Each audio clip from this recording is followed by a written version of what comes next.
Buenas noches, amigos. Creo que puede ser un programa muy interesante porque vamos a descubrir un templo de los misterios. No hay que quedarse cortos. El Museo del Prado es eso y mucho más. El Museo del Prado no solo tiene que ser motivo para, en ocasiones, visita obligada en la juventud, no.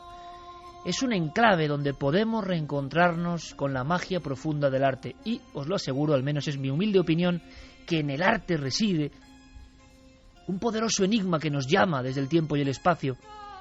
Un poderoso enigma con el que podemos llegar a contactar, sí, así de claro. Y no solo lo digo yo, lo dicen algunos especialistas.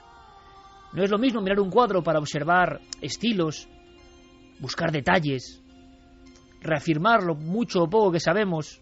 No es lo mismo que dejarse llevar por la magia de algunas obras concretas, habitualmente las obras geniales. Ya sabéis que la noticia que ha dado la vuelta al mundo, la noticia de la que casi todo el mundo ha hablado aunque no sepan de arte, es el hallazgo sorprendente o el redescubrimiento de ni más ni menos, ahí es nada, la Gioconda de Madrid.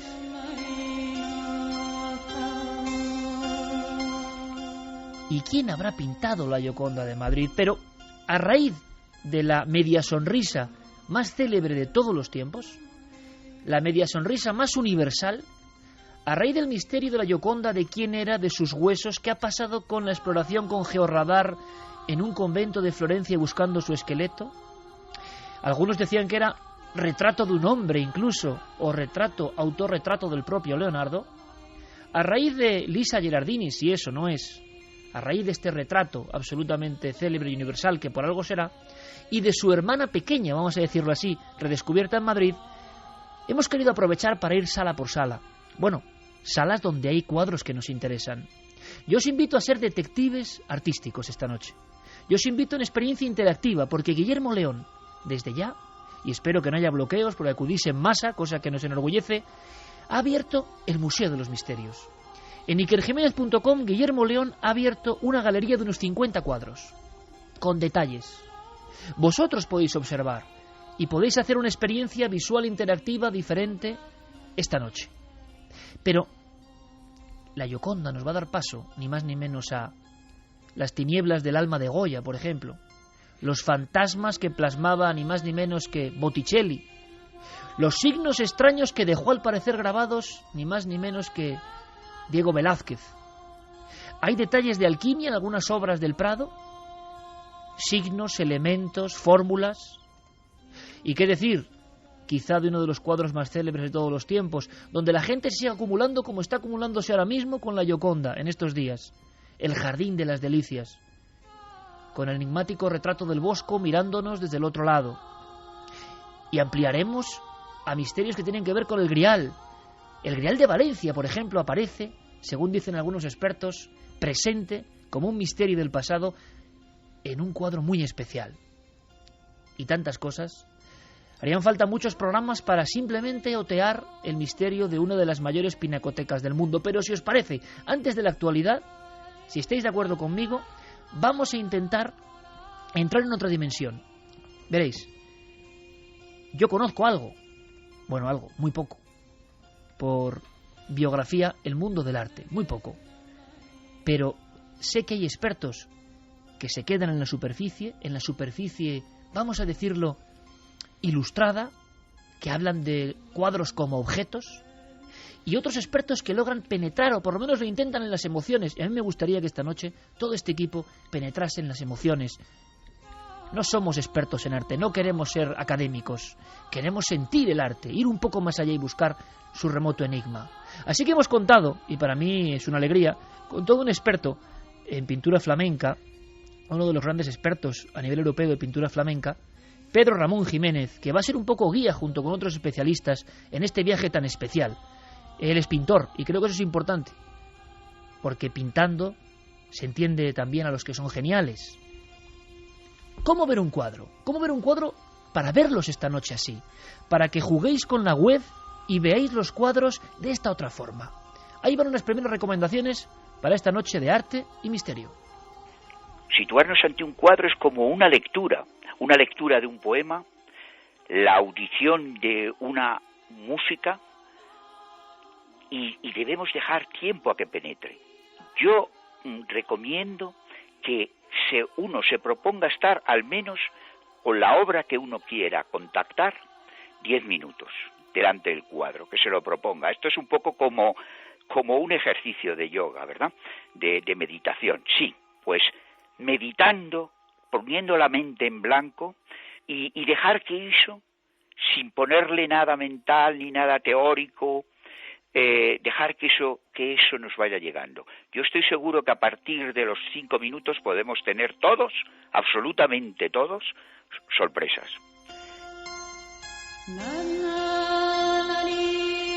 Con Noel Calero, Fermín Agustí, Carlos Largo, buenas noches, compañero. Buenas noches, Iker. Santiago Camacho, buenas noches. Buenas noches, Iker. Javier Sierra, buenas noches. Muy buenas noches, Un Iker. placer estar con todos vosotros. Nacho Ares, compañero, buenas noches. Buenas noches, Iker. Un auténtico especialista en historia y en arte. Y entre todos vamos a ver este otro museo. Vamos a ver un museo casi paralelo, ¿verdad? Un museo diferente. Carlos, primera noticia. Después de que Pedro Ramón Jiménez nos dé ese primer dato para que todos nos pongamos en situación, por dónde van los tiros, hemos lanzado una encuesta. La página está saturadísima, hay que decirlo, pero podéis ir entrando. El embudo digital ahí casi no cabe y gracias por ese siempre seguimiento. Es que es un museo, es que mucha gente, Carlos, verá el Prado por vez primera a través del mundo digital. Hemos lanzado una encuesta, lo primero.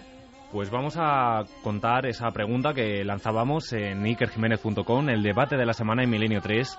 Hemos preguntado a nuestros oyentes cuál es el pintor español favorito. De momento, fíjate, los resultados son muy curiosos. Hemos puesto 6 nombres. Ajá. Pues 6 nombres. Ahora mismo, el más votado tiene el 42,3% de los votos, es Goya. Velázquez en segundo lugar, con el 29,4%. El Greco, 16,5%. En cuarto lugar, Murillo, 6,7%. En quinto lugar, Rivera, 3,1%. Y en último lugar, Zurbarán, con el 2,1%. Venga, os voy a poner un aprieto rápidamente. Quiero esa ronda de mis compañeros y amigos. Nacho Ares, ¿con quién te quedas tú? Yo me quedo con Diego Velázquez. Ajá, perfecto. Sin más. Santi. Pues voy a estar con la mayoría de nuestros oyentes y voy a estar con Goya. ¿Y el amigo Javier Sierra? Pues traicionando a mi paisano Goya, Francisco de Goya, me tengo que quedar con Velázquez. ¿Y Carlos Largo? Pues yo me voy a quedar con el Greco. Ah, qué bueno. Sí, señor. Sí, está muy bien el Greco, claro que sí. Y qué bonito además que haya gente que vote, por ejemplo, por Murillo, ¿no? O por Zurbarán, esos blancos de Zurbarán. ¿Por qué? Porque no son los más célebres. Podríamos haber elegido muchos más, pero yo creo que son, ¿verdad?, los grandes iconos de la pintura española. Luego resolveremos, yo lo tengo muy claro. Vamos, yo también estoy con la mayoría. Para mí Goya es... Pero tampoco hay que condicionar a nadie. Cada uno que vote libremente y haremos una bonita encuesta, interesante encuesta. Guillermo León ya tiene esos cuadros. Comenzamos el viaje, amigos. Noel Calero, nos marchamos a un tiempo como propio del Código Da Vinci, nunca mejor dicho. ¿Y por qué? Porque la Gioconda parece mentira, pero renace, resurge, nunca muere.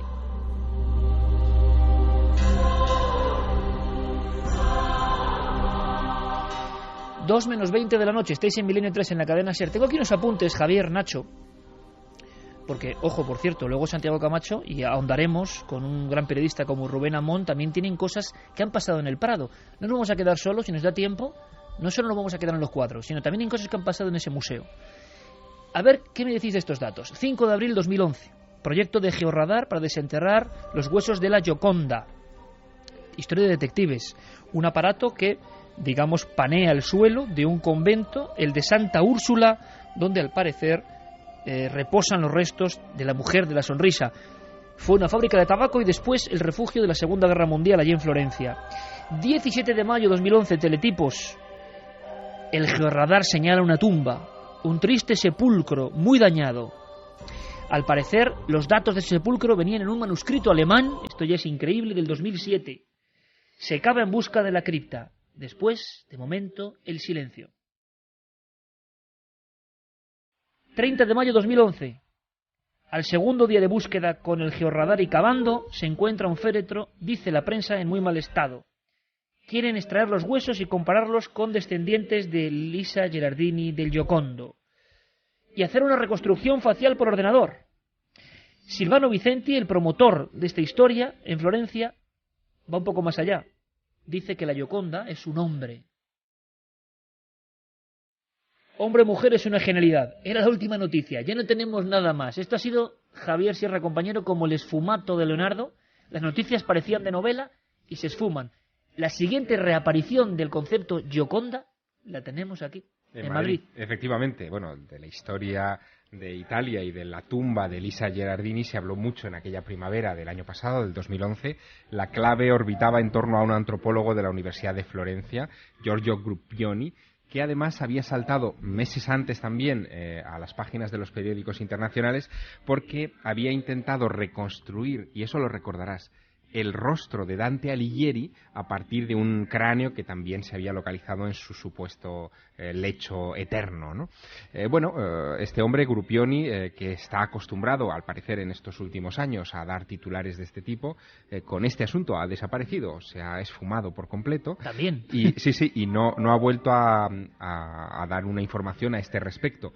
Supongo que porque los análisis de carbono 14 que prometió no han dado las fechas que él esperaba, o porque los análisis genéticos que él dijo que iba a establecer, que iba a hacer, comparando el ADN de los huesos hallados en este convento de Santa Úrsula en Florencia, donde según los documentos que son verdaderos se enterró efectivamente Elisa Gherardini, pues comparar esos restos con los de Bartolomeo y Piero, sus dos hijos mayores, que fueron enterrados y que se conocen sus tumbas en la iglesia de Santa María Annunziata de Florencia. Pero tampoco esto se ha llevado a cabo, o por lo menos no ha dado los resultados que parecían. Es un misterio más. Uh-huh. Y yo no sé, por cierto, que la revista Más Allá, muy acertadamente, lleva en portada Misterios de la Gioconda, si no me equivoco. Bueno, el equipo de Más Allá se ha apresurado a levantar la portada que tenían prevista para adentrarse en los misterios de la Gioconda, no solo de la Gioconda del Museo del Louvre y de todas las interpretaciones, sino también de la Gioconda de Madrid, efectivamente, que es la actualidad. Y a mí me gustaría, antes de que Nacho nos dé más datos, porque fue el primero que levantó la liebre,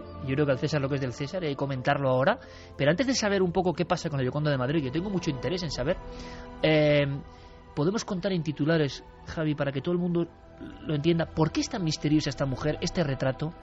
¿Cuál es el gran misterio de la Gioconda? ¿Por qué es tan célebre? ¿Por qué se ha convertido en un enigma? ¿Por qué ha quebrado tantas cabezas? Bueno, la Gioconda, nos estamos refiriendo en este momento a la Gioconda del Louvre, sí, evidentemente. A la Gioconda. Sí, a la Gioconda de París. Es una tabla que Leonardo da Vinci pinta durante... En fin, los últimos años de su vida. Se la lleva prácticamente a su lecho de muerte en Francia, en Amboise, y durante todo ese tiempo él ya sintió una fascinación desmedida por ese retrato. Lo retocaba, le volvía a dar una vuelta, le volvía a dar una capa de barniz. Por lo tanto es era algo muy especial, era un cuadro más. No era un cuadro más, era un cuadro, yo diría que experimental en muchos sentidos, porque esa técnica del esfumato, esa idea de intentar pintar el aire, tan original de Leonardo da Vinci, la pone en práctica, de hecho, en esta Y esa pieza. técnica quizá le da un poco ese aspecto un poco fantasmagórico a la sonrisa, ¿no? Le da un aspecto extraño, es como si hubiera como un velo invisible entre el espectador y la mujer que aparece allí. Y eso tiende a idealizar a esa mujer. Y ahí quizá esté la clave de este asunto. En la Gioconda todo el mundo se ha visto reflejado de una u otra manera. Los hay que han visto el autorretrato de Leonardo. Los que han visto el retrato idealizado de Catarina, la madre de Leonardo. Los hay que han visto la suprema diosa Isis. La diosa madre, de la que hablábamos hace unas semanas. E incluso los hay, y en fecha reciente se han publicado algunos libros al respecto, que han visto casi una idealización de la moreneta, de la Virgen de Montserrat. Es decir, que teorías las hay para todos los gustos. Lo cierto es que es sobre todo a partir de la invención de la fotografía y la popularización de imágenes de la Gioconda en blanco y negro y después pasadas al pop art. Es un icono de la historia. Exacto, se convierte en un icono absolutamente de la historia. Tan icono es, Iker, que lleva muchos años colgada en el Museo del Louvre, es la mayor atracción de ese museo, pero no solamente eso, sino que los propios expertos del Museo del Louvre no se atreven a tocarla. Tiene medio millón de grietas la Gioconda y no se atreven a restaurarla, porque temen que al alterar el tono, el brillo, la mirada en una limpieza exhaustiva que se debiera hacer a esta tabla, pierdan un icono internacional. Y ahora mismo, Javier, la magia de la radio es que estaba viendo la cara de la Gioconda, y nuestros amigos y amigas podrán verlo directamente, encontrarse con esa sonrisa de nuevo mientras escucha a Javier Sierra y escucha esta música que es como anillo al dedo, ¿no?, que pone Noel Calero, El reino de los cielos. Estamos en ese estado mental perfecto para adentrarnos en el arte. Sea la Gioconda copia, coetánea de Leonardo, no lo sé, si eso es lo de menos. Es decir, al final estamos metidos en esa dimensión que va más allá de la pintura. Es la comunicación con el espíritu, con el alma de los genios. Vámonos a Madrid, si os parece. Vamos a conectar con Madrid. Nacho y Javier, que es un tipo siempre de ley, a mí me lo dijo. Nacho Ares fue el primero en avisar. Dabas pinceladas y ya hablabas de la Gioconda en La historia perdida, uno de tus libros más célebres. ¿Qué pasa, Nacho, con la Gioconda de Madrid? ¿Puedes también resumirnos, para que no se haya enterado, que es imposible, ¿no? Yo leo en teletipos: la gemela de la Gioconda de Madrid, la Gioconda paralela, la Gioconda del Foro, la auténtica Gioconda, el modelo real. Vamos a ver, vamos a desfacer un poco el entuerto. ¿Qué podemos decir? ¿Cómo surge esto? ¿Por qué de repente esta Gioconda se pone al ojo mundial, ¿no? A mí siempre me ha interesado el mundo del arte y en especial el mundo de la Gioconda, ¿no? El mundo de la Gioconda quizá tiene en Madrid uno de esos referentes, uno de esos paralelos que durante siglos ha pasado desapercibido. Yo cuento con anécdotas curiosas de estar deambulando por esa sala del Museo del Prado y escuchar a una mujer decir: anda, no sabía que este cuadro estaba en Madrid. Es curioso, ¿no? O sea que muchas personas, primer impacto, claro, la Gioconda está ahí, ¿no? Claro, pero no, la Gioconda, o quizás sí, están acertados, ¿no? O quizás sí, la Gioconda que nosotros tenemos es la verdadera Gioconda. El cuadro que disfrutamos en Madrid, esa Madonna Lisa Gerardini, esa Gioconda, quizá un poco patria, ¿no? Es quizá uno de esos referentes que poco a poco el paso del tiempo ha ido olvidando, ¿no? Y que el grandísimo descubrimiento que ya en el mes de enero, febrero, lanzó a los medios de comunicación esa limpieza, ese borrar el fondo totalmente negro. O sea, la Gioconda con fondo negro estaba ahí desde siempre, entre comillas, en el Museo del Prado. Pero no le prestaban mucha atención. Era una copia de la Gioconda. Era una copia de la Gioconda. Supuestamente muy posterior. Supuestamente posterior. Se había hablado incluso del siglo XVII, ¿no? En el siglo XIX se hablaba del XVII. Y sin embargo, una serie de aportes, de investigaciones han demostrado que es coetánea, que es prácticamente idéntica, que es prácticamente la misma obra que Leonardo pintó a comienzos del siglo XVI. Y entonces se limpia y empiezan a aparecer sorpresas. Esa Gioconda que ha llamado la atención de Nacho Ares y de otros se pone en la palestra. Es un movimiento un poco extraño, ¿no? Se pone en la palestra. ¿Y qué ocurre, Javier? ¿Qué empezamos a ver? ¿Qué pasa? ¿Qué se dice? Se habla de un dígito, una curiosidad, se habla de una huella digital, quizá no tan curioso, y se empieza a hacer una investigación casi desde CSI, ¿no? Bueno, hay muchas cosas que ocurren. El cuadro se descuelga de las paredes del museo porque el Louvre está preparando una exposición para el mes de marzo sobre una de las últimas pinturas de Leonardo da Vinci, de la Virgen y Santa Ana, y quiere acompañarla de copias y cuadros de taller, ¿no? para ambientarla. Y entonces pide al Museo del Prado que descuelguen esa obra y se la envíen. Pero el Prado, con buen criterio, que es un museo que a diferencia del Louvre tiene taller propio de restauración y tiene expertos propios, el Louvre no los tiene, decide pasar esa obra antes por el taller. Le hace una reflectografía de infrarrojos, unas radiografías, y descubren que debajo de esa capa negra hay un paisaje. Esto es muy importante, simplemente, Javier, sí, porque yo pienso en muchísima gente que ojalá motivemos que vayan al Prado y que se interesen por el arte. Esa radiografía de las pinturas, que es una técnica que se emplea hace cierto tiempo, nos muestra, digamos, los dibujos ocultos que han quedado cubiertos por otras capas y que ya el usuario no puede ver, ¿no? De hecho, los secretos del cuadro. No se lo esperaban, porque a lo sumo lo que supongo que pensaban encontrar era algún pentimenti, es decir, algún trazado previo del pintor, del copista, que se hubiera equivocado o que hubiera cambiado de idea, o quizá incluso que apareciera un retrato debajo de otro tipo, porque estas cosas, en fin, suceden continuamente. Pero no, se encuentran con un paisaje que es idéntico al de la Gioconda de París. ¿Cómo es el paisaje? El paisaje es un paisaje rocoso muy abrupto, es el que vemos en la famosa imagen de la Gioconda del Louvre, pero con una definición mucho mayor. Ahora bien, cuando empiezan los detalles, a analizar los detalles, es cuando surgen las sorpresas. Se dan cuenta de que comparando las imágenes por reflectografía de infrarrojos del Louvre con las de Madrid, se dan cuenta de que cuando Leonardo en la del Louvre cambiaba, por ejemplo, su opinión respecto a la caída de las telas sobre la cintura de la figura, el copista también las cambia. Es decir, comete el mismo error, entre comillas. Cuando el velo lo ajusta por encima de la cabeza, el copista también lo ajusta.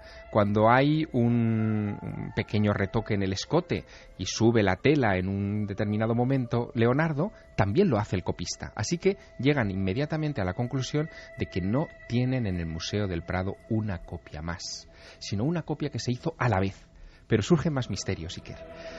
Se pensaba que la madera, la tabla, porque esto es un óleo sobre tabla, sobre la que está pintada la Gioconda de Madrid, era madera de nogal, y eso había dado a entender en el pasado, no que era madera de nogal, que era madera de chopo, no estaban muy seguros del tipo de madera, y ahora han descubierto que efectivamente es madera de nogal, es una madera muy noble que se utilizaba en Florencia, pero es que es más noble que la de la Gioconda. La tabla de Leonardo tiene madera de chopo que es de menor calidad. Descubren otra cosa muy curiosa para una copia, y es que utiliza materiales muy caros. El pintor utiliza lapislázuli, que es material muy inaccesible en la época, que solamente se empleaba en obras que realmente merecieran la pena. Y otra cosa más, también emplea laca roja, que también es muy rara, un material también muy costoso, y que no está en la Gioconda original. Hay más detalles que van surgiendo y que inmediatamente, a mí me hacen acudir a la obra de Nacho Ares, a la historia ignorada, y estremecerme, ¿no? Porque Nacho, yo creo que intuitivamente, ahora nos lo contará, ¿no? Un poco, él comentaba en esa obra que Giorgio Vasari, que es el gran referente del Renacimiento, cuando describe a la Gioconda, lo hace hablando de unas cejas que son muy prominentes en el texto de Giorgio Vasari, cejas que no tiene la Gioconda de París y que sin embargo en esta restauración de Madrid aparecen clarísimamente, saliendo de los poros de la piel, tal y como dice Giorgio Vasari en ese texto. Nacho, por lo tanto, y luego hablaremos de esa huella, una huella que le da a esto un aspecto ya de investigación casi forense. Así es, hablemos de ello. Nacho, por lo tanto, esa especie como de conjetura muy inicial de una copia, siempre hablando de vuestra perspectiva, que es la de muchos investigadores, e incluso parece que la del propio Prado, o de algunos especialistas del Prado, ¿creéis que se pudo hacer en el taller de Leonardo al mismo tiempo? Desde luego que sí, es una idea que empezó a surgir, como bien dices, en la cabeza de muchos investigadores. Yo recuerdo que la primera vez que vi esta obra me llamó poderosamente la atención. No solamente estamos ante una obra referente de la historia del arte, estamos ante una copia que sin lugar a dudas, si no es de la propia mano de Leonardo, es de alguien que estaba muy, muy, muy cerca de él. ¿Tú crees personalmente que el autor de esa copia de Madrid estaba cerca del nivel de Leonardo? No me refiero a que sea una mano tan diestra como la del maestro, ¿no? Pero alguien muy cercano, muy próximo en su taller de trabajo. Y eso que Leonardo era zurdo, ¿no? Buen apunte. En efecto, el cuadro con que contamos ahora en Madrid y que en pocas fechas viajará a París fue pintado sin lugar a dudas por un ayudante, por un artista, por un pintor muy cercano a él, de ese taller de Italia. O sea, la hipótesis de algo mucho más lejano en el tiempo lo descartáis. Desde luego que sí, desde luego que sí. Sí que es cierto que esto habría también que matizarlo, que el día que los pintores, bueno, mejor dicho, los restauradores franceses tengan el valor pierdan el miedo y quiten o por lo menos limpien esos barnices totalmente oxidados que le dan un color amarillento, anaranjado, horrible, hay que decirlo así, es totalmente horrible porque quita pues prácticamente el 90% de la luz que tiene ese cuadro. Quizá, solamente quizá, entendamos el verdadero enigma de la Mona Lisa, ¿no? Luego iremos con visiones más críticas, por supuesto. Antes de las noticias, Javier, quiero saberlo todo en torno a esa huella. Una huella y un número que se ha dicho, no sé si es el número de catálogo, que también es curioso, sí, que es 666 del año 1666. Es lo que le faltaba ya esto para novela, ¿no? 1666 es el primer inventario en el que aparece esta obra censada como obra de Leonardo da Vinci, se atribuye a Leonardo. Después, en los sucesivos inventarios, sobre todo en el de Madrazo, que es uno de los importantes de referencia para el museo, se le asignó este número casualmente, el 666, que tiene su gracia. Pero al margen de eso, no puede ser otro número. Es verdad que es muy interesante lo que tú comentas de la huella.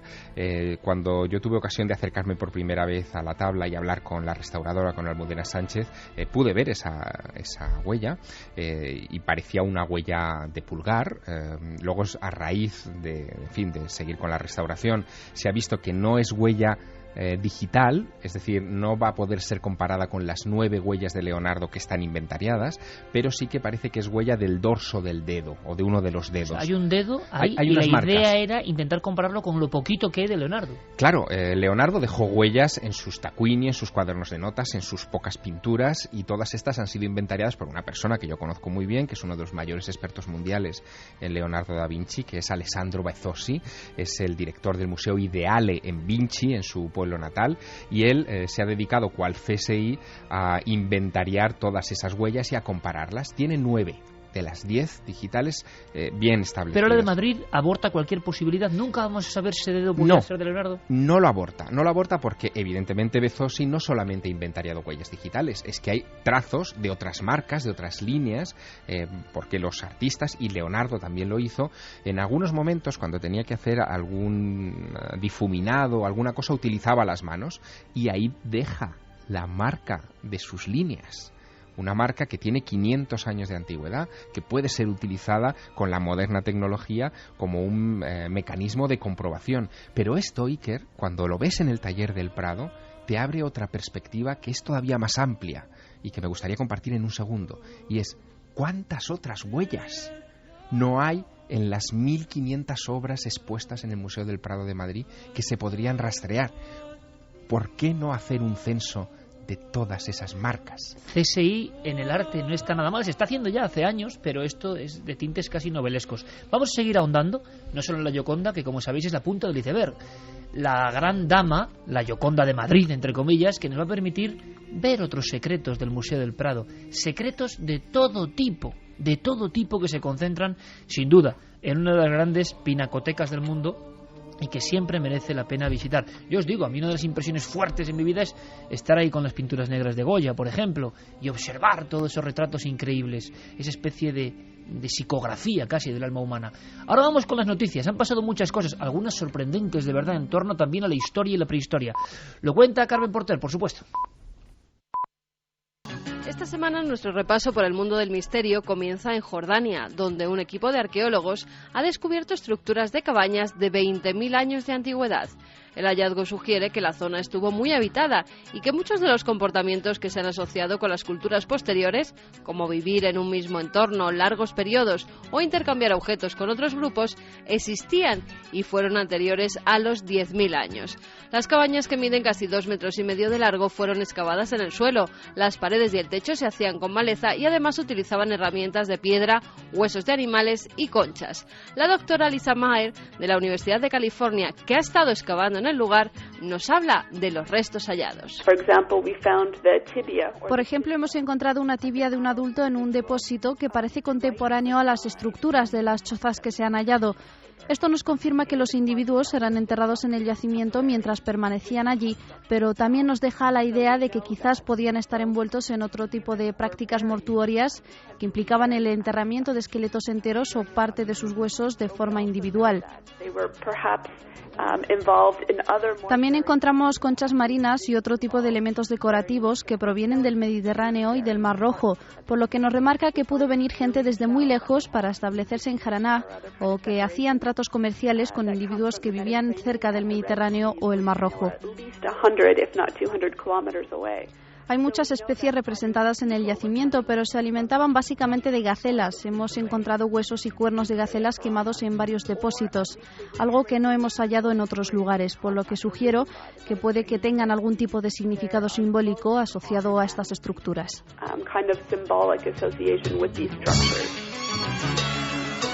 Y nos vamos hasta Cádiz, al monasterio de Santa María, porque se han descubierto empotrados en el muro de su fachada una serie de huesos. Mientras realizaban unas obras de rehabilitación, los obreros hallaron 4 huesos que, según los expertos, pueden ser canales de drenaje. Estos se utilizaban para eliminar humedades del propio muro. ¿Pero se trataba de restos humanos?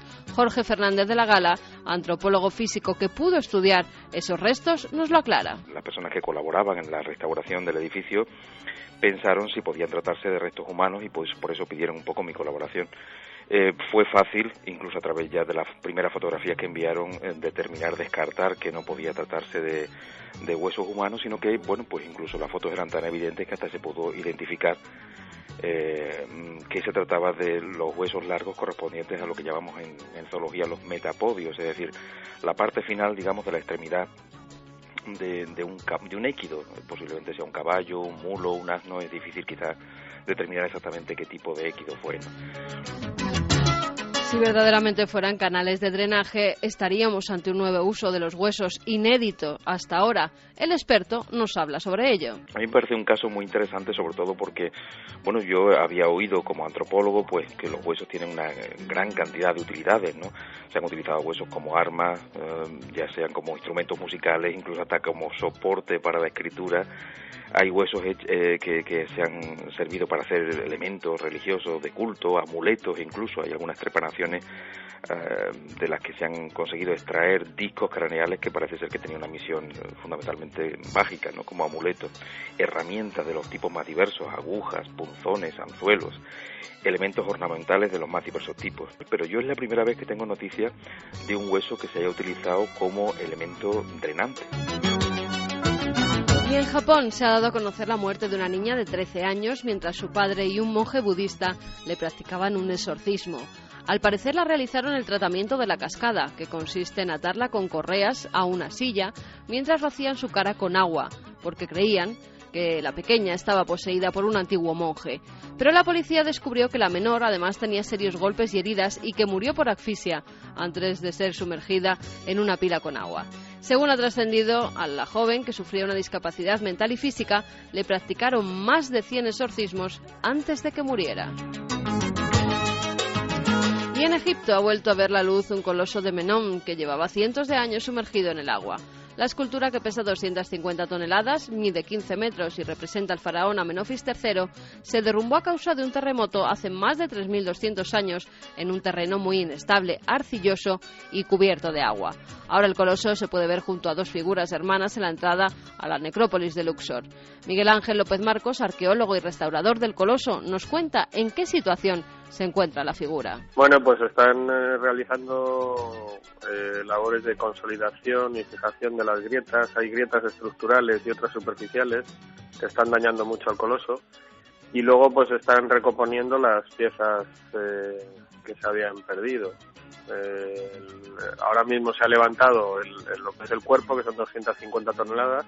En la actualidad estoy pegando el pie de 16 toneladas y para el año que viene pues queda la rodilla y la mano, el brazo y la cabeza.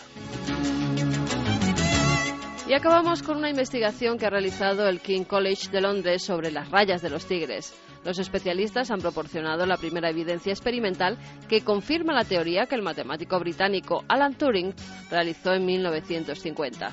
Esta decía que la repetición de patrones regulares en los sistemas biológicos es generada por un par de morfógenos o sustancias que gobiernan las posiciones de varios tipos de células especializadas dentro de un tejido. El zoólogo y miembro de Explora Films, Fernando González Siches, opina sobre esta teoría. Pues no deja de parecerme muy limitada y muy triste. Yo, que he tenido la suerte de ver leopardos y desde luego que he tenido la suerte de encontrarme con los tigres a pie en las selvas de la India, eso va mucho más allá de las ecuaciones matemáticas, porque nadie puede, estructurar científicamente emociones tan fuertes como la que te produce de admiración, de amor, de miedo, como te produce un tigre o un leopardo cuando tienes a escasos metros, por mucho que sus rayas o sus manchas sean productos de una ingeniería genética explicable matemáticamente. La semana que viene nos volvemos a encontrar con muchos más enigmas aquí, en Noticias del Misterio. Serrat y Sabina vuelven a reunirse en un nuevo disco. Hoy por ti, mañana por mí. La Orquesta del Titanic. Mañana por mí, hoy por 11 nuevas canciones creadas por dos grandes de la música. La Orquesta del Titanic. La Orquesta del Titanic. No dejo de tocar. El nuevo disco de Serrat y Sabina.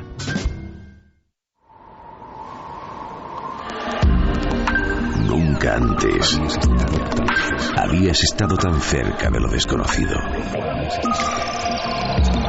Milenio 3. Cadena Ser.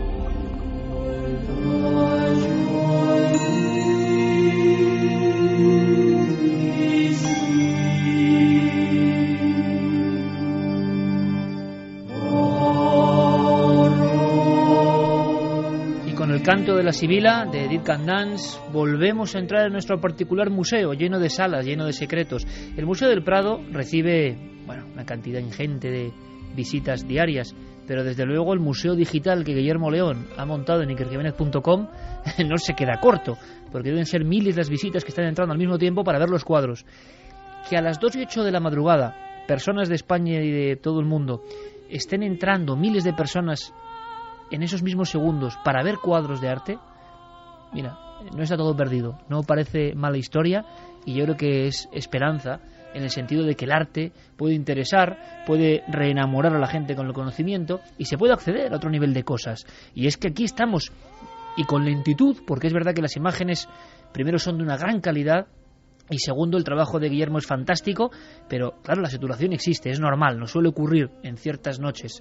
Pero viendo ahora los trabajos de Bruegel, algunas pinturas que estamos viendo de diferentes maestros del Prado, uno no tiene más remedio que sobrecogerse, absolutamente. Pero habíamos dejado antes de la información semanal a Javier Sierra hablándonos de una huella que no es digital, para darle todavía más misterio, que podría estar en ella el misterio forense para saber si Leonardo tuvo que ver con esa Gioconda de Madrid o no.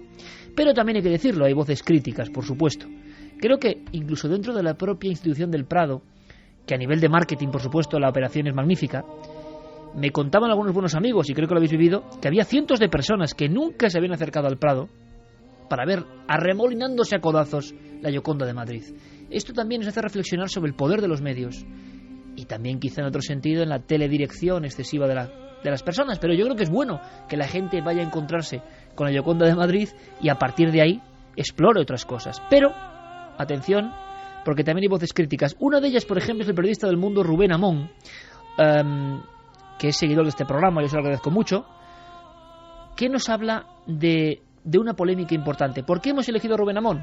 Porque él hizo un libro clásico, Los secretos del Prado, que tiene mucha información periodística sobre cosas extrañas también en el museo. Vamos a ver qué nos cuenta. Me parece que esta es una polémica sociológica. Estamos ante nuestro guiñol, ese guiñol reivindicativo que hemos decidido convertir la Gioconda. No discuto los méritos y el interés del cuadro, sí discuto mucho esta confrontación absurda con la obra original de Leonardo, aunque entiendo que es el propio Louvre quien explota esta misma comparación desde el momento en que los dos cuadros van a hermanarse en una exposición que se abrirá en París. Pero lo que sí prueba esto es el larguísimo recorrido que tiene la Gioconda como cuadro, que hasta el espejismo más remoto que se le pueda parecer demuestra la grandeza de la obra original. 2:11 minutos para Rubén Amón. Esta copia de Madrid solo sirve, entre comillas, no solo para el marketing, sino para ver lo prodigiosa que es la Gioconda de Leonardo del Louvre. Vamos un poco más allá. Nuestro guía artístico esta noche, Pedro Ramón Jiménez, nos da algunos datos que creo que pueden ser interesantes y luego lo debatimos. Datos concretos. Ahora sí, ojalá podáis estar delante de la figura de ambas Giocondas, vamos a llamarlas así, con la lupa. Yo invito a que también la vean con unos ojos un poco críticos. Es decir, puede ser que sea, como dicen, una obra hecha en el mismo momento, pero ni el propio Leonardo sería capaz, porque Leonardo lo que sí conseguiría es una obra que estaría a la altura de estética, a la altura de plástica, pero no sería la misma. Me gustaría mucho que se fijasen en algún detalle de estas dos obras. En la reflectografía, yo me parece ver, que no estoy muy seguro y que no sé cómo no han reparado en esto, la Gioconda está sentada sobre un sitial, sobre una silla redonda o ovalada. Es decir, y se ve, yo creo que se ve muy bien en la reflectografía. Sin embargo, la de Madrid, eso se queda transformado en un pliegue lateral. 2:12, hora Capicúa. Yo creo que Pedro Ramón Jiménez, de la Galería de Arte de Teotocópulos y experto en pintura flamenca y pintor, ha dado una clave aquí importante, y yo le conozco bien, ha dado una clave importante que puede ser discutida, ojo, y que para eso está. Hay que poner todas las partes aquí, pero de ser verdad ese detalle, que se podrá comprobar, cada uno puede observar, es un detalle interesante. Parece que la Gioconda, yo esto no lo conocía, en el dibujo de la radiografía, vamos a decirlo así, para que entienda todo el mundo, aparece algo parecido a una silla, y en la de Madrid aparece algo que es como un pliegue, como si no se hubiese observado eso bien o no. Vamos a dar más detalles, por favor, queremos saberlo más, porque en los ojos te van a ir enigmas, como ha contado Javier Sierra y Nacho Ares. Vamos a ahondar un poco más, todos lupa en ristre, ahora miles y miles de amigos están observando a estas dos extrañas damas. También me gustaría que observasen que en el brazo izquierdo, en ese mismo brazo izquierdo, un poco más abajo de la altura del hombro, pues tiene como un plegaje, ¿no? Las dos tienen como un plegaje. Entonces, me gustaría que viesen, que observasen las diferencias que hay entre uno y otro. Y bueno, a mí me parece que hay una diferencia sustancial, da la sensación de que el de Madrid no ha visto, como se está diciendo, la obra cuando se estaba, es decir, que se está creando al mismo tiempo. A mí me parece, porque la obra de Madrid parece que no ha entendido lo que está haciendo Leonardo. A mí me parece que la frente, desde el nacimiento de la nariz al principio del cabello, es más grande el de la Gioconda de París. Es más ancho también el rostro, los ojos, y esto es un elemento importante. A mí me da la sensación de que están más separados los de París, y los ojos de la pintura española están más juntos, y el mentón de París es un poco puntiagudo el mentón, y la nuestra, la de Madrid, es más redondeado. Bueno, oiga, es un poco. Yo les invito a que vean esta obra, que me parece fundamental, y que, como muchas veces dice el propio programa, pues que saquen sus conclusiones. Conclusiones lanzadas al ruedo de la radio. Javier Sierra está ahí deseoso de hablar. Bueno, lo que ha hecho el maestro Jiménez en esta intervención es jugar a las diferencias, que es algo innato cuando aparece una obra de este estilo. Por supuesto que hay muchas diferencias, pero fíjate, en la reflectografía sí que aparecían otros detalles muy interesantes que han sido un poco soslayados quizá por los propios expertos del Prado, yo creo que por no meterse en camisas de 11 varas. Por ejemplo, el hecho de que haya líneas rojas como de corrección que han aparecido bajo la pintura visible, o sea, en la pintura subyacente, el hecho de que esas rayas rojas, si son de corrección realmente, ¿quién las ha podido corregir? Sin duda ha tenido que ser el maestro, es decir, el que estaba en el caballete de al lado. Porque, para que nos entendamos, algunos maestros trabajaban con ayudantes que a veces ellos luego daban un toque, cuentan, ¿no? Sí, en el taller, por supuesto, pero bueno, aquí hay varios misterios, pero sobre todo dos. Uno, el hecho de que no es la primera vez que hay un duplicado, digamos, de este estilo en una obra de Leonardo. Recuerda la Virgen de las Rocas, que él pintó 2 o incluso 3 veces. Se habla de una tercera versión en una colección suiza, ¿no? En Cerami. La Virgen de las Rocas, famosísima por el Código da Vinci, tiene una doble... Exactamente, hay 2. No doble copia, sino 2 obras de la misma obra. Del propio Leonardo. Sí. Una está en la National Gallery de Londres y la otra en el Museo del Louvre de París. Y son 2 copias con sus variaciones, porque no son idénticas, ¿no? Pero en el caso de la copia de Madrid, digamos, de lo que tenemos aquí, yo creo que el gran valor está en algo que fue un detalle que se deslizó en la rueda de prensa del pasado martes con los expertos, y es que ambas figuras se hicieron a partir del mismo cartón. El contorno de la figura de la mujer se hizo en un cartón que se utilizó 2 veces en la Gioconda del Louvre, es decir, en la Gioconda 1. Un mismo troquel, de alguna Exactamente, y en la Gioconda 2. Por eso las figuras son tan similares. Ahora bien, a esto hay que añadirle un misterio. El misterio es el siguiente, Iker. Cuando Leonardo da Vinci muere, deja aproximadamente unas 25.000 páginas escritas de su puño y letra. Son los famosos cuadernos de notas, los taccuini. Algunos escritos al revés, como tú nos has contado más de una vez. Exactamente, donde hay notas de todo tipo, en bocetos, detalles que luego aparecerán en sus obras, etcétera. De la Gioconda no se conserva nada, es decir, no tenemos ni el contrato con Francesco del Giocondo para, en fin, retratar a su esposa. No sabemos si Francesco del Giocondo pagó o no pagó por adelantado, que era lo establecido, por lo menos una parte en la época, si Francesco del Giocondo pidió una copia de taller o un retrato de taller o un retrato del maestro. No tenemos ni idea de ese aspecto, por lo tanto toda especulación ahí en ese sentido es libre.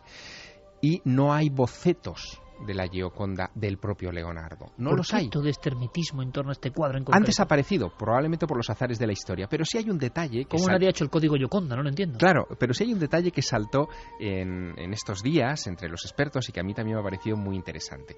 Y vamos al gran misterio que está detrás de la obra de Madrid. Bien, parece claro que no la pintó Leonardo, porque es una obra más caligráfica, el trazo es menos difuminado, en fin, como más de dibujo, no tanto de pintor, ¿no? Para que nos entendamos un poco. Bueno, el gran problema aquí es quién lo hizo. Lo hizo Salaíno, por ejemplo, que es uno de los... Andrea Salaíno fue discípulo y algunos dicen que hasta amante de Leonardo da Vinci, pero él era un pintor bastante malo y la pintura de Madrid, sin ser perfecta, es mucho mejor que las obras de Salaíno.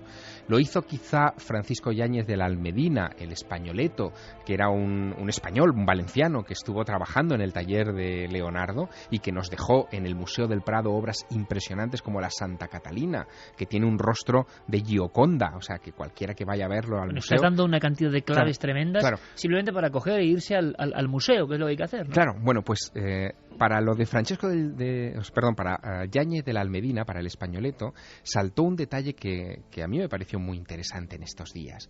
Han mirado todos los cuadernos de Leonardo que se conservan, todos los taccuini, las páginas con sus dibujos y sus bocetos y sus cosas, ¿no? Y hay uno de 1508 donde aparecen garabateadas unas montañas que aparecen en la Gioconda. Bueno, ¿En las 2 Giocondas? En las 2 Giocondas.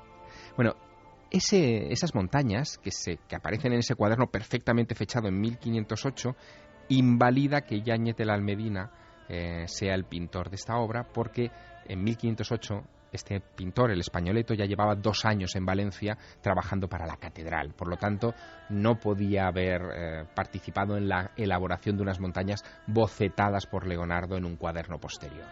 Y nos queda un último candidato, que es Francesco Melzi. Melzi, también discípulo de Leonardo y, sobre todo... El tercer hombre y el heredero de esos cuadernos, de esas 25.000 páginas manuscritas y de muchas pinturas. Hay una historia que quizá nos pueda ayudar a desentrañar este misterio. Nos tenemos que ir a la muerte de Melzi, a la muerte del discípulo del que hereda el patrimonio de Leonardo. Él tiene un hijo que se llama Horacio, y Horacio entra en contacto con varios, vamos a llamarlos marchantes, aunque no eran así, varios agentes de arte de la época, varios artistas que querían comprar cosas de Leonardo. Uno de ellos es Pompeo Leoni. Pompeo Leoni es un escultor que trabaja para el monasterio del Escorial. Él ha hecho las estatuas muy famosas, arrodilladas, de Carlos V y de los conjuntos escultóricos de Carlos V y Felipe II que están en el altar mayor, ¿no? Pompeo Leoni hace una oferta y se lleva un material no determinado, no inventariado, con el que pretende impresionar a Felipe II en España. Pero llega tarde, Felipe II está muy enfermo y no llega nunca a reunirse con Pompeo Leoni y no le muestra ese material. Entre ese material, lo que sí que sabemos que estaba son los 2 códices de Leonardo que tenemos en la Biblioteca Nacional de Madrid. Y quién sabe, ahí se abre la especulación, si este retrato que pudo haber heredado Melzi, que es muy probable, y él haberlo adquirido para traérselo en Madrid, incluso pensando que podía ser la auténtica Gioconda.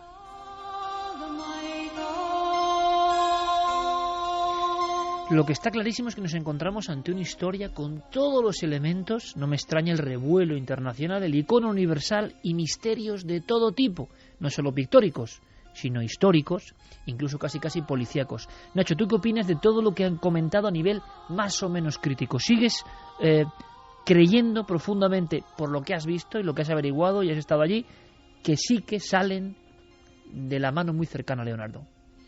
Es un enigma muy visual, muy mágico, de muchos colores, y que seguramente se podrían añadir otros cuadros. Recordemos, por ejemplo, el otro día, ¿verdad, Javier? Nos comentaban en la rueda de prensa a la que pudimos asistir en el Museo del Prado, que claro, nosotros quizá nos estamos centrando únicamente en la copia que hay en Madrid. Hay más copias de la Gioconda. Hay otras copias de la Gioconda, hay casi 100 copias casi exactas hechas Hay después. 100 copias de la Gioconda. Eso es lo que valoran un poco los especialistas, ¿no? Claro, ninguna hecha supuestamente a la vez. Es decir, esta sería la siempre primera. Posteriores cuando el cuadro original, entre comillas, alcanza Pero una gran mira, fama. Nacho está dando una pincelada, no sé si vas a ir por ahí, pero hay un dato que es estremecedor.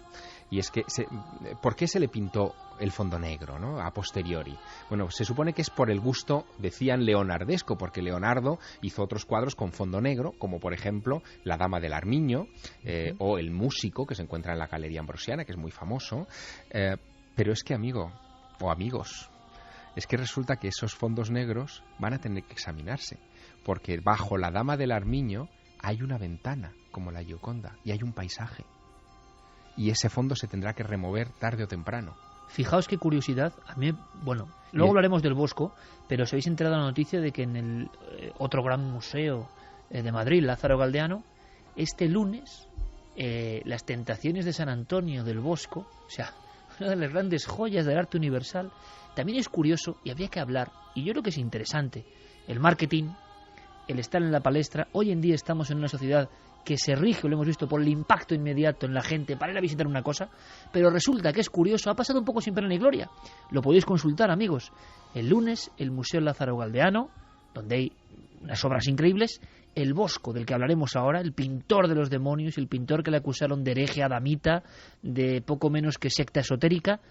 Resulta que en las Tentaciones de San Antonio hay como una gran esfera blanca, un gran huevo gigante, y de repente aparece en el dibujo subyacente un tenebroso retrato oscuro con cara que está observando desde el otro lado, que lleva 500 años escondido ahí y que se descubre el lunes después de lo de Gioconda. No deja de ser curioso el mundo de la museística. Estos hallazgos son de ahora justo. ¿Qué está pasando? Nacho, te habíamos cortado con tu interpretación sobre las 100 copias de la Gioconda, que las personas no crean que solo es una polémica Louvre-Madrid, ¿no? Que la Gioconda fue bestseller en su época o poco después. Desde luego, quería añadir este comentario que bien decíais, ¿no? Es cierto que hay muchas más copias, ¿no? Y hace años salió a la palestra una obra que para muchos autores quizá es obra de la propia mano de Leonardo. Es la Mona Lisa de Isleworth.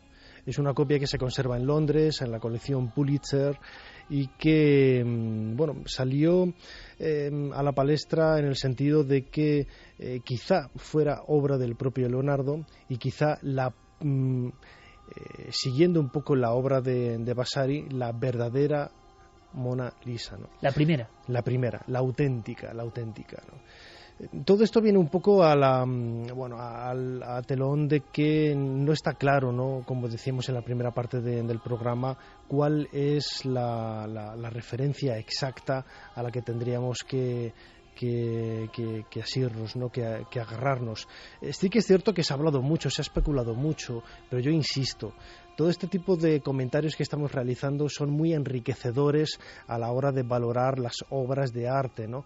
Porque no solamente estamos hablando de cuadros que tienen una interpretación única, sino que tienen infinidad de ellas, y que en muchas ocasiones no es óbice el hecho de intentar ver cuál es el personaje que realmente aparece retratado ahí, ¿no? Sino cuál es el verdadero significado que le ha querido dar el artista, cuál es el significado que incluso nosotros mismos podemos sacar de esa obra de arte. Vamos ¿no? hacia allí, Nacho, porque yo creo que hay que dar un paso más. Aquí está la historia casi forense, y ahora vamos a ir al misterio de muchas obras de arte, alquimia, demonología, visiones terribles, signos ocultos. Se ha hablado incluso de las meninas, las dobles meninas, en fin, cosas maravillosas. Y que aprovechen de todas maneras antes de dar este siguiente paso para verla, porque sí. Está en la Sala 49 del Museo del Prado, va a estar en Madrid hasta el próximo 12 de marzo, después marchará a esta exposición en París, donde estará hasta el 25 de junio, por lo tanto tienen ahora unos días para verla antes de que se marche a París, y ahora está la incógnita en París, ¿dónde la van a colgar? Si cerca de la original, si no, si la van a colgar para expertos, una al lado de la otra, para poder establecer alguna comparación. Las dos tablas miden casi lo mismo. En fin, ¿qué va a pasar, ¿no?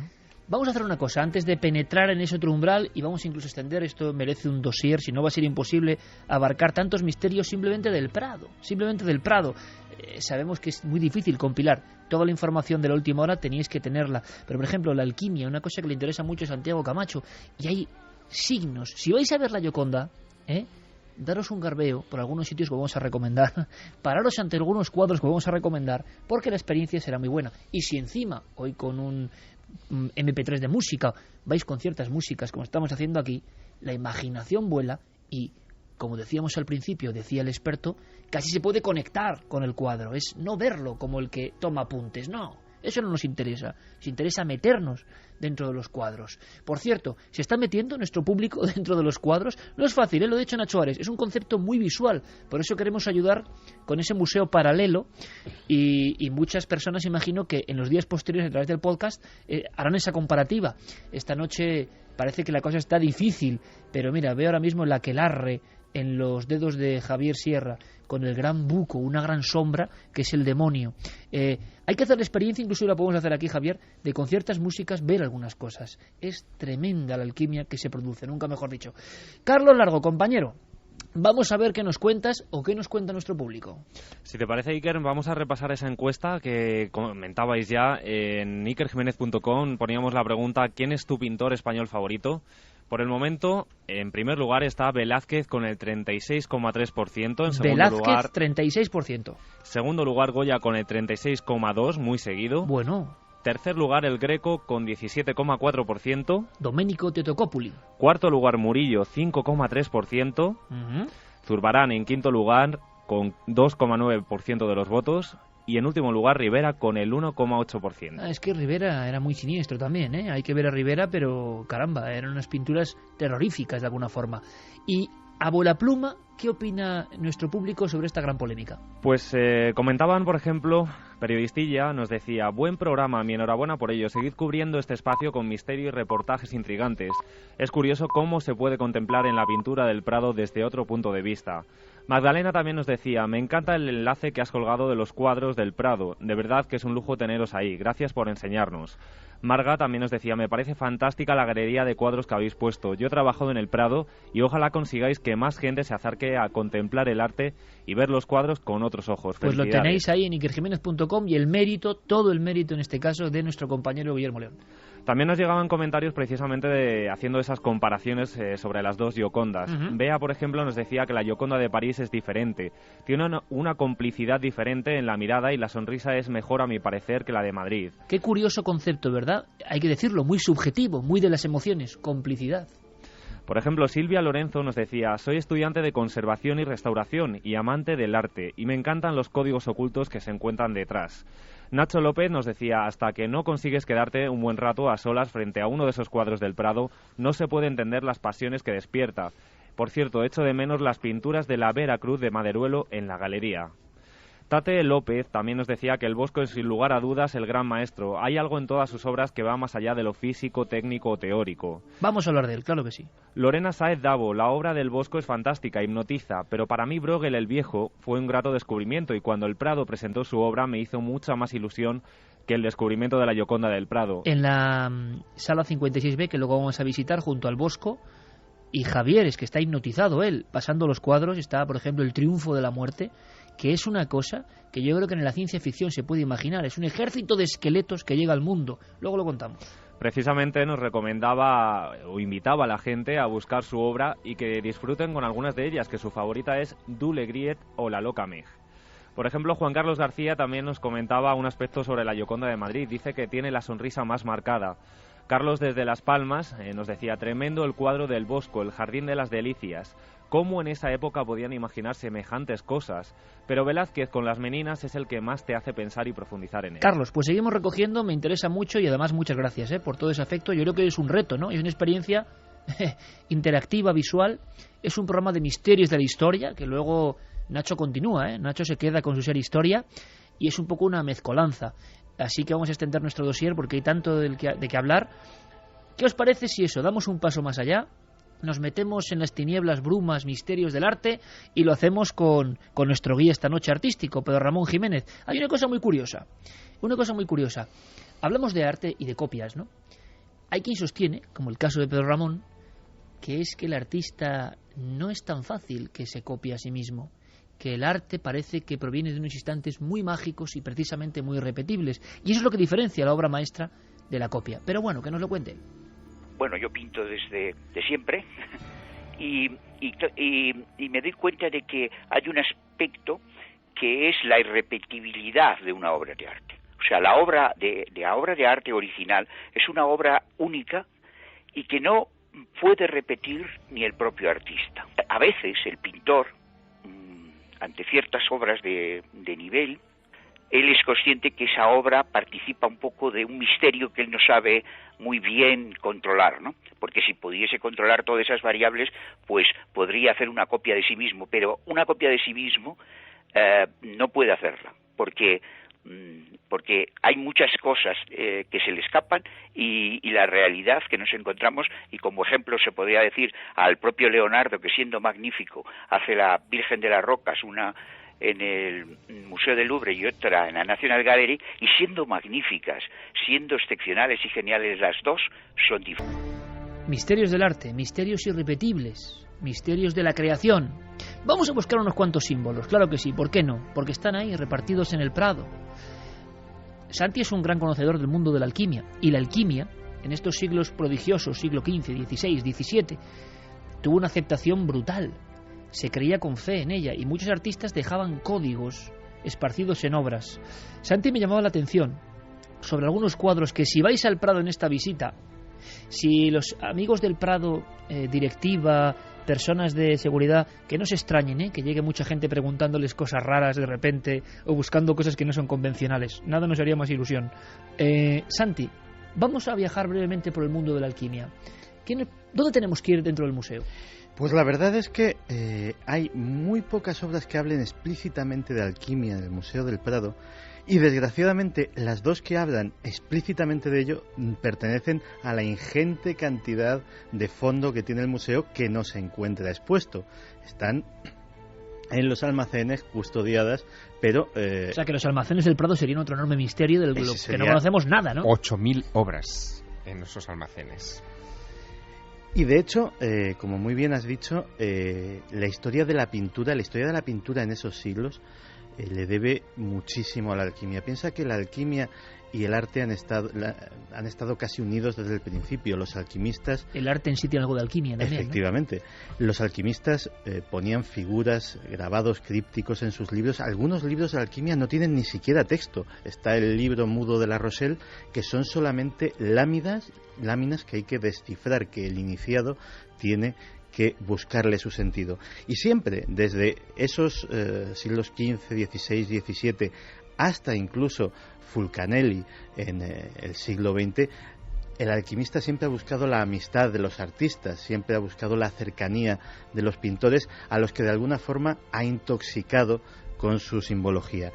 En la escuela flamenca, y hay dos ejemplos en el Museo del Prado, no solamente se reflejaban esos símbolos, sino se reflejaba hasta qué punto la alquimia era algo habitual, era algo, sobre todo eso en los Países Bajos, en Alemania, en Francia, era una práctica no del todo mal vista, pero desde luego perfectamente habitual. En el Prado tenemos uno de ellos, que es El alquimista, de David Teniers, un cuadro de 1635 que yo creo que ha sido portada de libros de alquimia por lo menos de 10 o 12 que yo recuerde. ¿Puedes decirme en un segundo qué se ve en ese cuadro? Se ve a un alquimista, o mejor dicho, a un espagirista, porque los espagiristas eran, digámoslo así, los alquimistas a los que recurría la gente en busca, eran los farmacéuticos de la época, en busca de remedios herbales, en busca de aceites esenciales, en busca de medicinas que ellos elaboraban en sus hornos. Y allí está, con un fuelle, con un gorro frigio, operando en un hornillo, y incluso se ve al fondo a 3 de sus clientes que están esperando que esa fórmula herbal, ese remedio, quién sabe si ese afrodisíaco incluso, porque para ello también recurrían a los espagiristas, pues esté dispuesto. La otra cara de la alquimia la podemos ver en un cuadro mucho más intimista, que también es de la escuela flamenca, es de David Ricaert, que también se llama El alquimista, pero el ambiente es completamente diferente. El alquimista ya está completamente solo en su estudio. Podemos intuir que un poco más allá entre las sombras está el laboratorio, pero está en un escritorio lleno de papeles, lleno de objetos que se nos antojan extraños, intentando descifrar un texto antiguo, intentando penetrar a lo mejor en uno de esos libros mudos en los que no hay ni una palabra que nos dé un ancla para saber su significado, iluminado por un aprendiz, por un niño que le sostiene un candil para que sus cansados ojos, es un hombre ya mayor, pues puedan descifrar este enigma. Pero sí que hay uno de los ejemplos un poco anterior, un siglo anterior, y que es muy citado por Eugène Cancelier, que fue el gran discípulo de Fulcanelli, y que en su obra hay muchos ejemplos, igual que Fulcanelli se dedicó sobre todo a la arquitectura y al mundo medieval.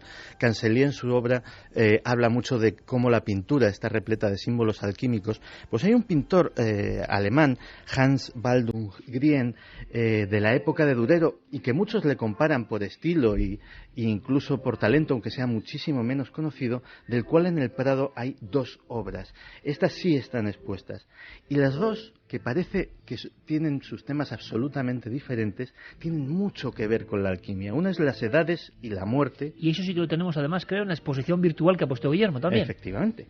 Pues Las edades y la muerte nos enseña a 3 mujeres en diferentes procesos. 3 mujeres, una joven, una anciana, desnudas, y una ya cadáver incluso, una en la que ya se adivina, puede ser incluso la parca, porque ahí maneja como una especie de guadaña. Pues bien, Cancelier nos contaba que esas 3 mujeres representan 3 fases del proceso alquímico, que incluso el pintor había dejado un búho pequeño a los pies de estas 3 extrañas damas, precisamente para simbolizar que ese era el animal de la sabiduría de Palas Atenea, y que allí había que escarbar en el significado de aquello, que no te podías quedar simplemente con lo evidente o con la moraleja de que la belleza pasa y que puede ser la interpretación más fácil del cuadro.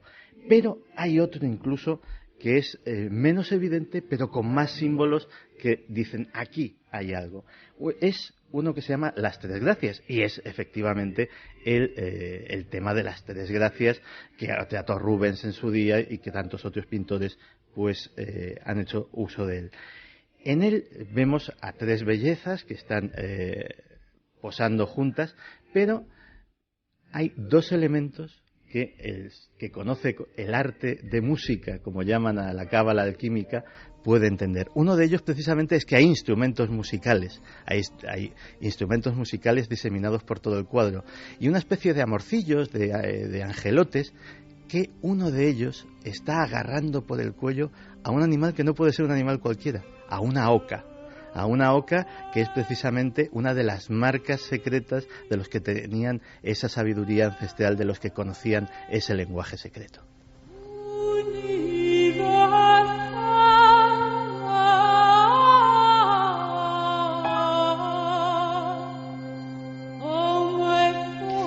Vamos a seguir ahondando, por supuesto, y nos quedan algunos maestros que están en la encuesta. Quiero que Nacho me cuente brevemente algo que tiene que ver con la posición en las meninas. Se habló mucho, fue un misterio, fue un secreto, para algunos seguramente una exageración o no.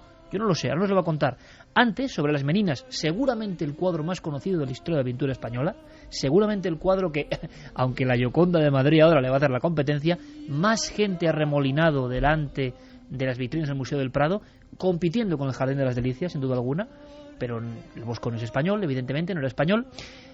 Hay secretos de las meninas que no son tan conocidos. Rubén Amón, en su libro Los secretos del Prado, nos contaba algo sobre una, también de nuevo, doble menina, copia de las meninas, espejo de las meninas. Vamos a descubrirlo brevemente y Nacho nos amplía la información. Sí, es cierto, o al menos eso sostiene uno de los expertos en Velázquez más reputados. Me refiero a Matías Díaz Padrón, conservador jefe del Museo del Prado. Él siguió la pista durante muchos años a ese cuadro. Está colgado en Dorset, en Gran Bretaña, y es una versión más pequeña y reducida de las meninas. Siempre se pensó que era de Mazo, que era alumno del propio Velázquez y que había participado además en algunos cuadros junto al propio maestro, como en La vista de la ciudad de Zaragoza. Pero la calidad de la obra, el hecho de que fuera más desinhibido que las meninas originales, la sospecha de que Velázquez lo había pintado para sí mismo y que no tenía que prestarse tanto a las obligaciones, ya vemos, las propagandísticas, condujeron a la conclusión de que ese cuadro de Dorset era también de Velázquez. Digo que una hipótesis era que fuera un modeleto, un cuadro preparatorio, y otra, que es por la que más apunta Matías Díaz Padrón, es que es un cuadro de menor escala hecho por y para Velázquez, o sea que no eran las meninas, sino sus meninas. Impresionantes que nos pone Noel Calero son parte de nuestro museo, de nuestra visita. Nacho, tú también lo comentaste en tu libro La historia perdida. Hubo quien relacionó en las meninas la posición, creo que de los corazones, y una constelación. Yo no sé hasta qué punto esto luego se desinfló o no, o siguen manteniéndolo algunos, pero es otra simbología oculta en el cuadro más famoso de nuestra historia. Es una simbología que, como bien dices, Iker, lo que nos tiene que hacer ver es que realmente las obras de arte van mucho más allá, ¿no? Mucho más allá de la simple imagen, de ese reflejo que podemos ver en el rostro de los personajes. En el caso de las meninas, que yo tengo ahora mismo aquí visto en el ordenador, en esa maravillosa galería que ha puesto Guillermo León, en efecto las meninas tienen un reflejo, ¿no? Algo más allá, un mensaje que nos quieren dar a entender, ¿no? Yo todos los cuadros extraños, por muy famoso que sea y muy visto que sea, que hipnotiza a mucha gente, siendo Velázquez un hombre tan formal, ¿no?, en ese aspecto, pero mucha gente se queda como impresionado. Mira, estoy recordando ahora una cosa que es una anécdota, pero en una de mis visitas, una célebre visita solo al Museo de Cera, de noche, recuerdo que lo que más miedo me dio de todas las figuras de cera, claro, en la noche y solo, fue una menina que estaba ahí. Tiene algo también ese cuadro. Uh-huh. Bien, Las Meninas, que es un cuadro que también quiere quizá reseñar, ¿no?, a la familia de Felipe IV, ha querido ver para muchos investigadores un símbolo. Hay que pensar que Velázquez era un mago de la interpretación de esas figuras que solamente él sabía hacer de una manera magistral, ¿no? Quizá la constelación de Corona Borealis, quizá la constelación de Capricornio, que podemos ver reflejada un poco en la posición de las figuras, ¿no? Ángel del Campo francés decía que la posición de las figuras que aparecen en este cuadro, si unimos el corazón, como decía Ángel del Campo francés, o Jacques Lassagne, si uníamos la cabeza, ¿no?, de esas figuras, pues lo que nos quiere hacer es un talismán, lo que nos quiere demostrar, mejor dicho, es un talismán, ¿no?, reflejar un elemento mágico que no es una expresión baladí, que es algo que realmente tiene sentido en ese... Un cuadro protector, por lo tanto.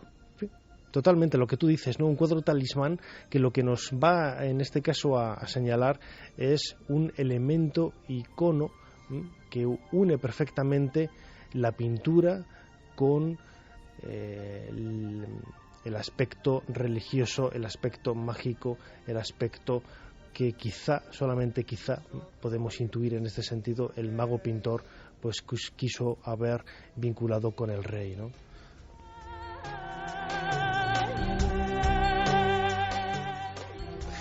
Pero un talismán tenía que servir para algo práctico. Pensemos que el arte en esta época no se pintaba solamente por motivos decorativos.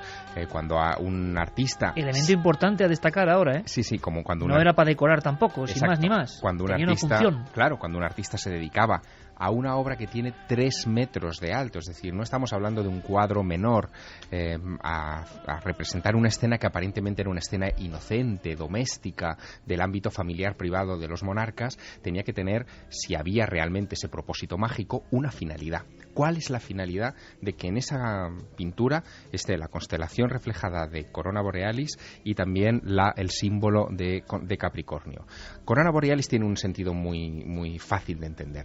El eje del cuadro, la figura central del cuadro, es la infanta Margarita.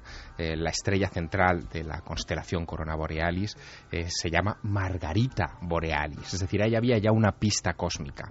Ahora bien, lo que realmente hace extraordinaria la interpretación de Ángel del Campo francés, miembro de la Real Academia de Bellas Artes de San Fernando e ingeniero, es decir, no era un personaje cualquiera, era un estudioso muy profundo de esta materia, es que él llega a determinar, por su trabajo de ingeniería, por la posición de las sombras del cuadro, al determinar también cuál era la habitación que está representada dentro de los planos del Alcázar de Madrid, llega a determinar la fecha en la que se ejecutó el boceto de ese cuadro. En realidad, él llega a la conclusión de que el boceto del cuadro se hizo el 23 de diciembre de 1656 a las 5 de la tarde. ¿Y qué era esa fecha? Esa fecha era el cumpleaños de la reina, de Mariana de Austria, que en ese momento estaba en el punto de mira de todos los españoles, porque la corte española, hay que situarse en ese momento, Felipe IV había perdido a su hijo varón, al heredero al trono, al príncipe Baltasar Carlos, se necesitaba un varón para ocupar la corona y todo el mundo estaba mirando al decrépito rey Felipe IV, que se casa con Mariana de Austria, que era la esposa que estaba prevista para su hijo, para el infante, para Baltasar Carlos, y están todos esperando a que ese viejo, Felipe IV, engendre una descendencia varonil que garantice la continuidad. La reina, momento crítico, exacto, por tanto. La reina es Capricornio, ese talismán está dirigido a la reina y el círculo de la constelación de Capricornio, que se obtiene uniendo todas las cabezas de los personajes, ¿a qué enmarca? Enmarca el reflejo del viejo rey con su joven reina en el espejo del fondo de esta obra.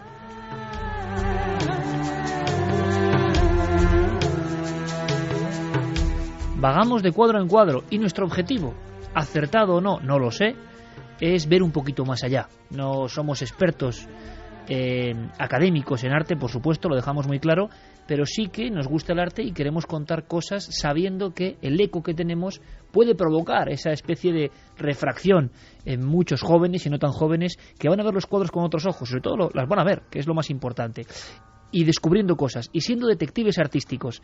Llega el momento, le voy a preguntar a Carlos Largo en este instante, justo a las 3 menos 10, seguiremos con el dossier, por supuesto. Dejaremos descansar a Nacho Ares, que tiene que parar ser historia, pero aquí nos quedaremos para contar más cosas. Por ejemplo, dime un sí o un no. ¿Ha habido extrañísimos robos y muertes en el Museo del Prado con el arte de fondo? Desde luego, y hablaremos de ello. Hablaremos de ello, Santi. Carlos Largo, compañero, ¿cómo va la encuesta? Quiero saberlo. Pues vamos a ver esos resultados de la encuesta de ikerjiménez.com, el debate de la semana de Milenio 3. ¿Quién es vuestro pintor español favorito? Pues ahora mismo va en cabeza Goya con el 37,5% de los votos. Es como un Madrid-Barça esto, están peleando, bueno, Madrid-Barça en otras temporadas. Goya, Velázquez, Goya, ¿eh? Pues como tú bien has dicho, en segundo lugar está Velázquez con el 36,1% de los votos. Muy de cerca. Un poquito más lejano está el Greco en tercer lugar con el 16,2%, pero también Greco, desmarcado. Por cierto, Nacho, lleno de misterios el Greco en los que vas a entrar dentro de poco y ya nos contarás. En cuarto lugar, Murillo con el 4,8% de los votos. En quinto lugar, Zurbarán, 3,1% de los votos. Y en último lugar, Rivera con el 2,3%. Bueno, además se da aquí la curiosa dicotomía. Tendrá algo que ver con no sé qué, pero Nacho Ares y Javier Sierra, Velázquez. Santiago Camacho y yo creo que más caóticos, Goya. Vamos a ver qué ocurre. Goya admiraba a Velázquez. Descubramos, bueno, y nosotros admiramos a vosotros.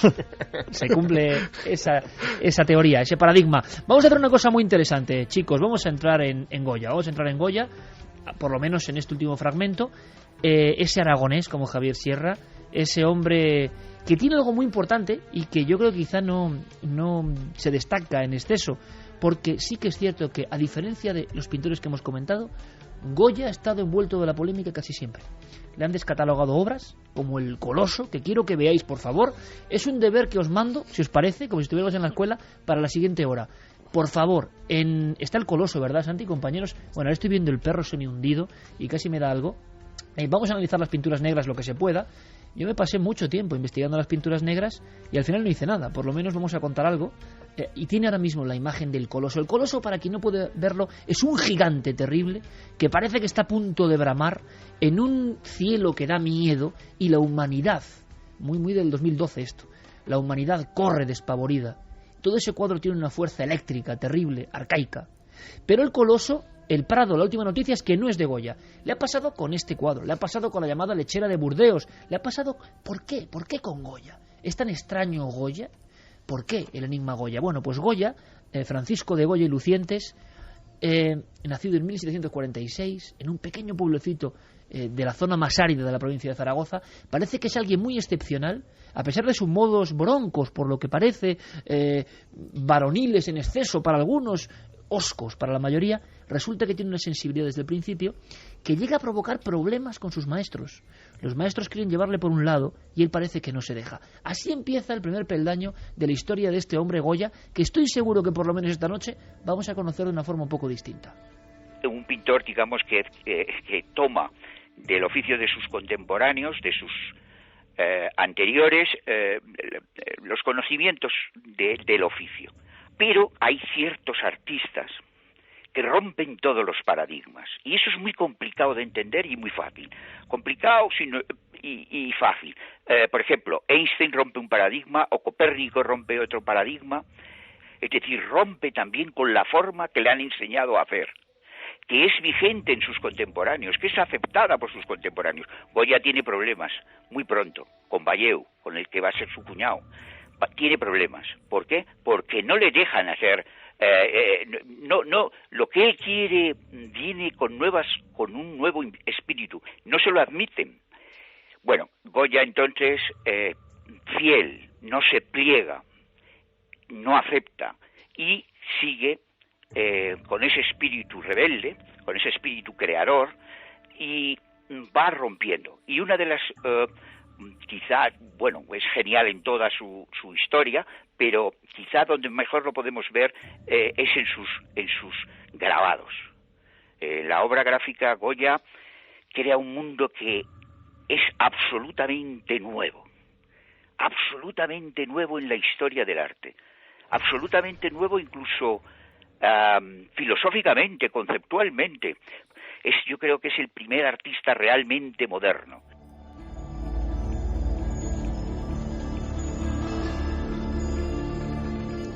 Con qué enjundia y con qué entusiasmo habla Pedro Ramón Jiménez, nos parecemos y todo, ¿creen alguna cosa? Porque Goya es un gigante. Goya, por lo tanto, es un hombre condenado de alguna forma a transitar por lo ordinario, por la pintura que se estila, por el retratismo que también hará. Son muy conocidos, las majas desnudas, y de repente llegará un momento en la vida de Goya que parece que se libera. A mí me gustaría mucho contar que esos grabados empiezan a producirse, y algunos grabados que se pueden investigar son lo más misterioso que nadie se puede imaginar. Modo de volar, y hombres volando con luminarias en la cabeza, criaturas terribles que emergen de las tumbas, y cosas que nunca se habían visto, ni en la forma, es decir, ni en el estilo de cómo estaban trazadas, de dónde surgía eso. Da la impresión, compañeros, de que Goya tiene algo hasta de psicorragia o psicografía. No se parece a ningún pintor, parece que de su cuerpo emana algo que surge y estampa el lienzo o el grabado y causa hasta un rechazo en la sociedad de la época. Por otro lado, era un gran pintor y sabía contentar, todos sabemos, de eso se ocupan la mayoría de novelas de Goya, sus relaciones con las personas aristócratas, la duquesa de Alba. Se habla de muchas cosas, pero hay otro Goya subterráneo. Y lo más increíble es que Goya hace 14 cuadros, que no son cuadros porque son frescos, y que vive con ellos en la llamada Quinta del Sordo. Hay que imaginarse a un hombre en su vejez, después de haber conseguido prácticamente todo, pintando en la noche con un gorro que lleva velas incorporadas, y que en su domicilio, y no por encargo como pintaban todos los pintores, va a crear un mundo terrible, un mundo tremendo, un mundo que ahora vosotros podéis ver a nivel digital, un mundo que podéis visitar en el Museo del Prado, un mundo que, yo lo digo, a mí me ha dejado absolutamente helado, sobrecogido y admirado. ¿Cómo son las pinturas negras de Goya? Es difícil de definirlas incluso, porque parecen pintadas casi con las manos, a retazos, de una forma casi violenta, pero su expresividad no se parece a nada, y no se parecerá a nada hasta dentro de 200 años. ¿Qué aparece en las pinturas negras que podéis ir pasando y casi a golpe de clic?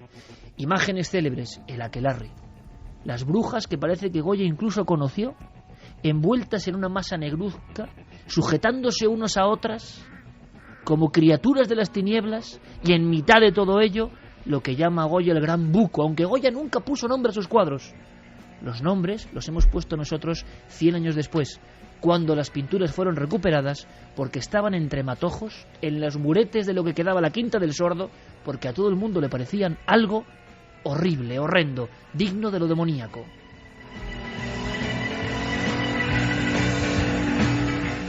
Y esas 14 pinturas con las que Goya vivía solo, ayudado por una mujer y una niña pequeña, hay que imaginarse el ambiente sin luz, en lo que hoy sería la calle de Saavedra Fajardo, muy cerca de la calle de Extremadura, el Paseo de Extremadura. Allí Goya genera eso para él. ¿Por qué? Pinturas como Asmodea, el aquelarre, Dos cabezas, pinturas tan terribles como El perro semihundido. Y yo os dejo otro deber, si queréis aceptarlo. Ahora vienen las noticias con todos nuestros compañeros de los servicios informativos. Si queréis acudir a la página web y ver esas 14 pinturas, os doy solo un dato: jamás han vuelto a estar, jamás se han vuelto a exponer en su sentido original. ¿Por qué? Hay autores que dicen que guardaban un código. Hay autores expertos en Goya que enloquecieron estudiando las pinturas negras, como si lo que emana de ellas hipnotizase, envolviese y atrapase. Pues de todo eso vamos a hablar. Francisco de Goya, ni más ni menos, mucho más allá de los retratos conocidos. En el Prado tenéis esas obras, las pinturas negras. Vamos a intentar profundizar en ellas y en mucho más, lo que no he contado de los secretos del Museo del Prado. Continuamos en Milenio 3.